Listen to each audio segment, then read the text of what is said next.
நையா கொடி கம்பத்தை அப்படி நட்டு போகிறேன், இப்படி நட்டு போகிற பிடிங்கி போட்டு வர்றீங்க, மொத்த கொடியெல்லாம் விடுறீங்க அப்படின்னு அவரே சொல்கிறாரு. எங்களுக்கு வந்து போராட அனுமதி இல்லை, பொதுக்கூட்டத்திற்கு அனுமதி இல்லை, அப்புறம் நாங்கள் இஷ்டப்படி பேசுவதற்கு அனுமதி இல்லை, இல்லை இல்லை இல்லை இல்லை போதும் போதுன்ற மாதிரி எல்லாத்துக்கும் இல்லை இல்லைன்னு சொல்லிட்டு, ஆனாலும் எங்கள் கூட்டணி பலமாக இருக்கிறது, எங்களை யாரும் உடைக்க முடியாதுன்றாரு.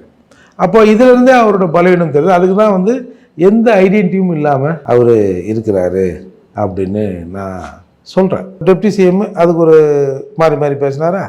அப்புறம் என்ன சொன்னார், நான் பிஎம் ஆக போகிறேன்னாரா. இப்போ என்ன கேட்குறியா, எனக்கு சிஎம் ஆகக்கூடாதா? 3039 இவர் ஸ்டாலின் மாதிரி கணக்கு வருது. 2031 நான் பாரு என்ன பாரு என்ன 105 வயசு கூடும், வைக்க மாதிரி தளருவேன், அவ்வளோதானே. இப்போ அதாவது இப்போ இரவாணத்தில் இருப்பாங்களாம், அடுத்து அந்த வீட்டையே வாங்கிட்டு வாங்கலாம். இது எப்படி சரியாக இருக்கும்?